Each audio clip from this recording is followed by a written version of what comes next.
क्या ईरान को मुस्लिम देशों ने धोखा दिया है?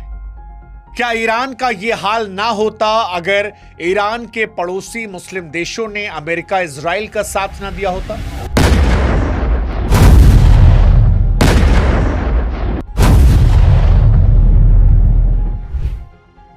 क्या खामनोई की मौत के पीछे जितना अमेरिका इजराइल जिम्मेदार है, उतने ही ये मुस्लिम देश भी जिम्मेदार हैं?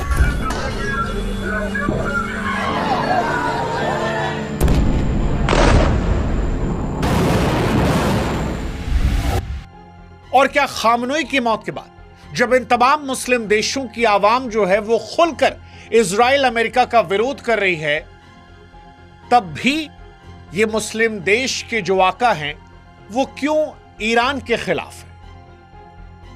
देखिए, ये वो सवाल है जो आज दुनिया के चौक चौराहों पर एक टीस की तरह गूंज रहा है, क्योंकि तेहरान की सड़कों पर जब 160 से अधिक बच्चों की लाशों को लेकर इंकलाब के नारे लगे, तो उसकी गूंज पाकिस्तान के लाहौर, टर्की के इस्तांबुल, मिस्र के काहिरा और इंडोनेशिया के जकार्ता जैसे शहरों तक सुनाई पड़ी। एक आम मुसलमान दुनिया का ईरान को उस उम्मीद की निगाहों से देख रहा है जो अमेरिका और इजराइल के सामने सीना तान कर खड़ा है। लेकिन जैसे ही जनता की भावनाओं से निकलकर आप मुस्लिम मुल्कों के शाही महलों और सचिवालयों की ठंडी दीवारों में दाखिल होते हैं, वहां कहानी बदल जाती है। वहां पर ईरान एक भाई नहीं, एक खतरे के तौर पर है, दुश्मन के तौर पर है। और यहीं से दुनिया भर के मुसलमानों के मन में यह सवाल आ रहा है, या कहें कि दुनिया भर के इंसानों के मन में यह सवाल आ रहा है कि जब गाजा में इजराइल हमला करता है तो पूरा मुस्लिम ब्रदरहुड इस्लामिक एकता के नाम से एक साथ खड़ा हो जाता है, लेकिन वही इजराइल जब ईरान के अंदर बच्चों को मार रहा है, 160 से अधिक बच्चों की मौत हो गई, तब वो खामोश क्यों है? और वो क्यों पीछे से इजराइल को धक्का दे रहा है कि तुम लड़ाई करो, हमसे जो सहयोग होगा वो हम चुपचाप करते रहें? यहीं से सवाल उठता है कि क्या उम्मा का दर्द जो है वो सिर्फ तब जगता है जब दुश्मन कोई बाहरी हो? क्या अपनों के हाथों बहता अपनों का खून कोई मायने नहीं रखता? क्योंकि इस्लामिक मजहब की बुनियाद जो है वो इसी भाईचारे पर थी, लेकिन उसी भाईचारे के लोग आज एक दूसरे की जड़ें काट रहे हैं। क्या ये ईरान के साथ या मुस्लिम ब्रदरहुड में हिपोक्रेसी या विश्वासघात नहीं है? आज ईरान वर्सेस अमेरिका इजराइल की इस लड़ाई ने मुस्लिम देशों को पूरी तरह से एक्सपोज कर दिया है, उनकी हिपोक्रेसी को एक्सपोज कर दिया है।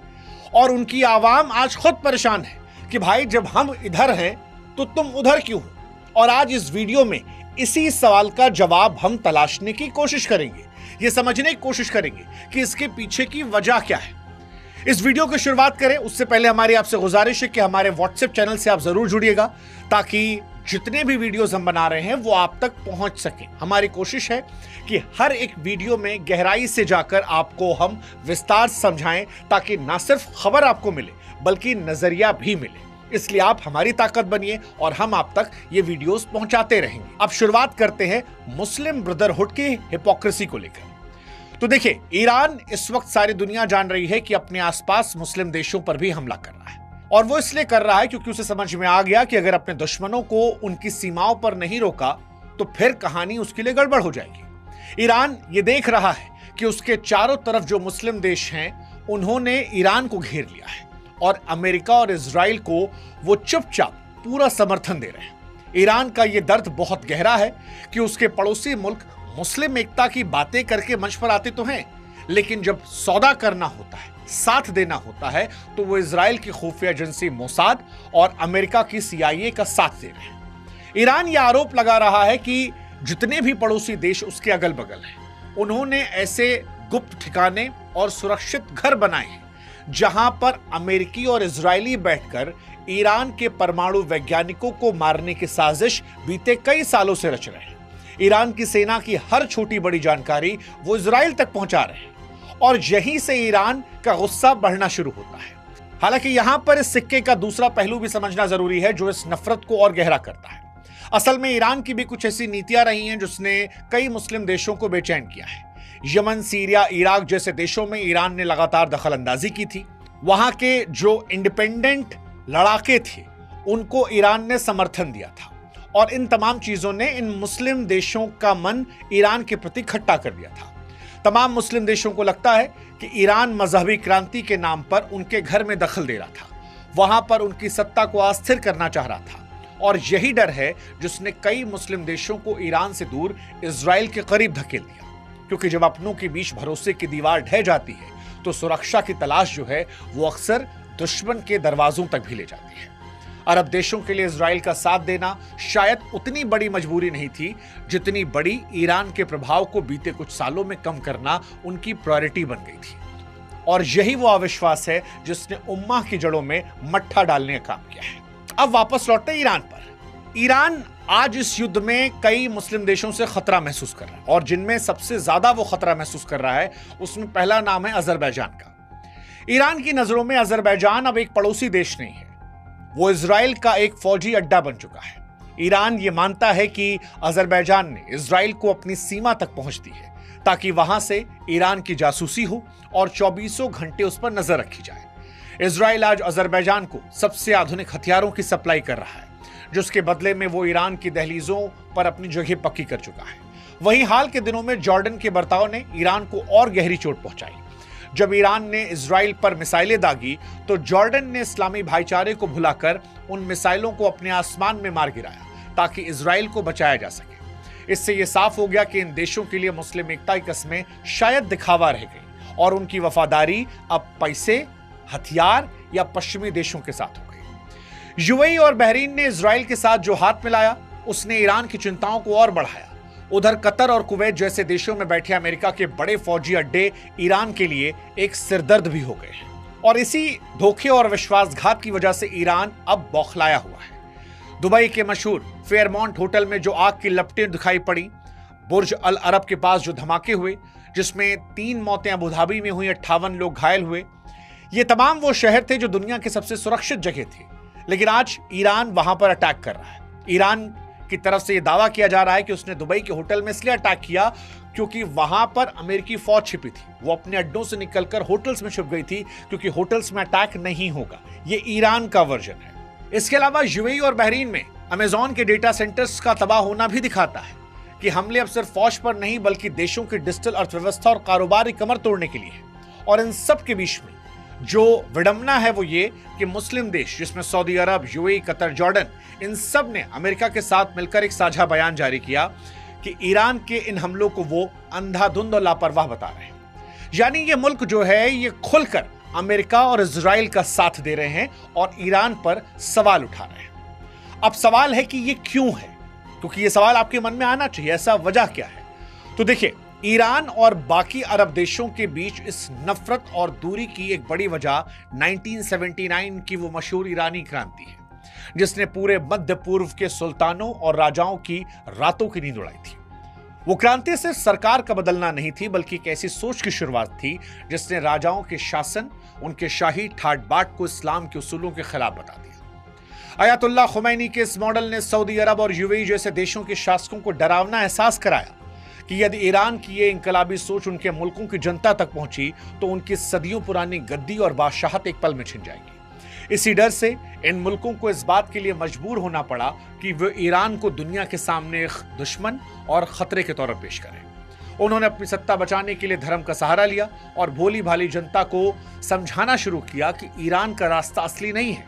उन्होंने अरब बनाम फारस की पुरानी जंग को फिर से हवा दी ताकि लोग ईरान के साथ, उसकी सोच के साथ जुड़ाव महसूस ना कर सके। मुस्लिम देशों की ईरान से गद्दारी के पीछे एक वजह शिया सुन्नी का झगड़ा भी है।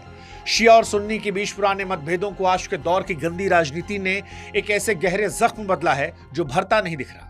ईरान जहां पूरी दुनिया में शिया मुसलमानों का केंद्र और रक्षक बनकर उभरा, तो वहीं सऊदी अरब और तुर्की खुद को सुन्नी दुनिया का खलीफा या लीडर साबित करने की होड़ में लगे हैं। आज मुस्लिम देशों का सबसे बड़ा संगठन ओआईसी भी इसी खेमेबाजी की भेंट चढ़ चुका है।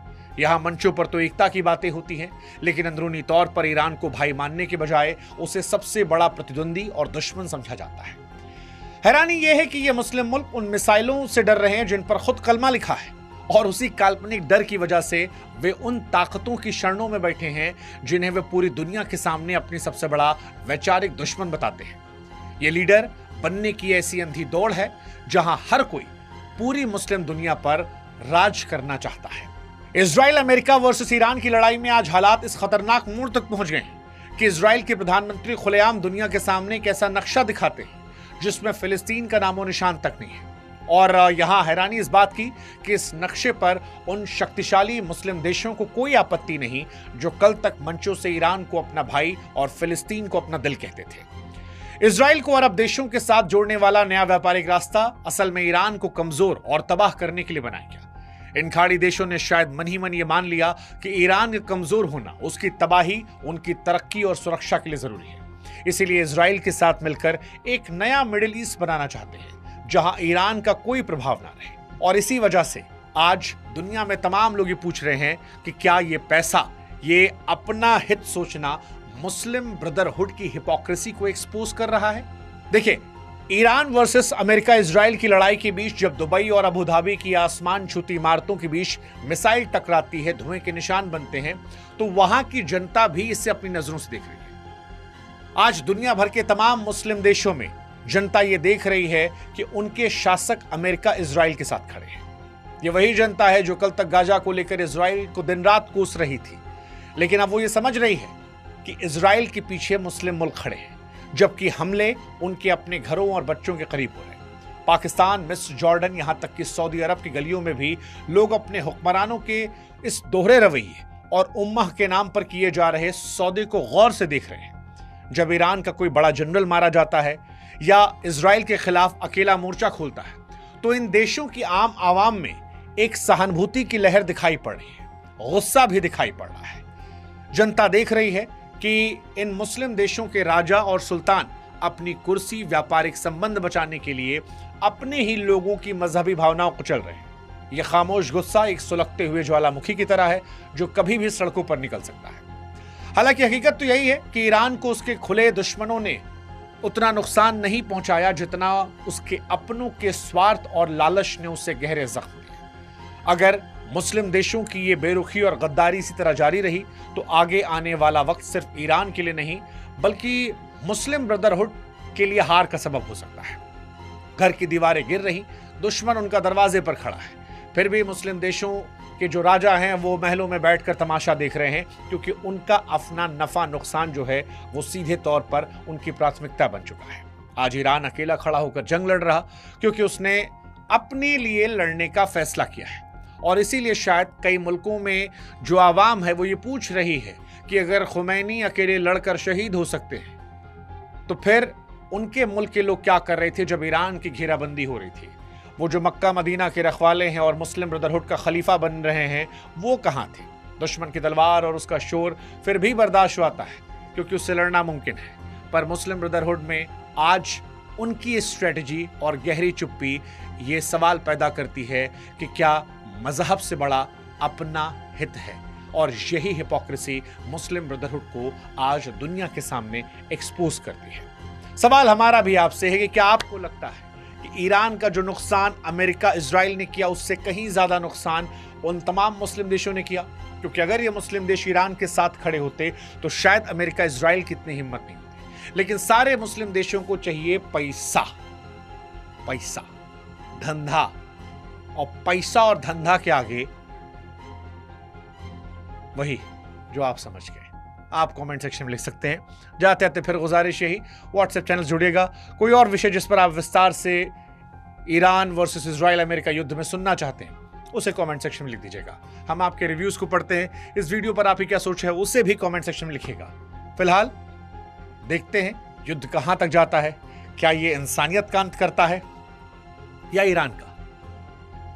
ईरान लड़ रहा है, कब तक लड़ पाएगा ये देखने वाली बात होगी। फिलहाल दुनिया में जो कुछ हो रहा है वो दुनिया के लिए अच्छा नहीं है, क्योंकि आज भले ही लोग बटे हुए हैं लेकिन कल को इस पूरे युद्ध का असर सबके पेट पर होगा, हमारे भी, आपके भी। और ये बहुत दिन दूर नहीं है, हफ्ते 2 हफ्ते में इसका असर हमारी जेब, हमारे पेट और हमारे मुल्क पर भी दिखना शुरू हो जाएगा। भारत का इसमें क्या स्टैंड होना चाहिए ये भी अपने आप में एक सवाल है।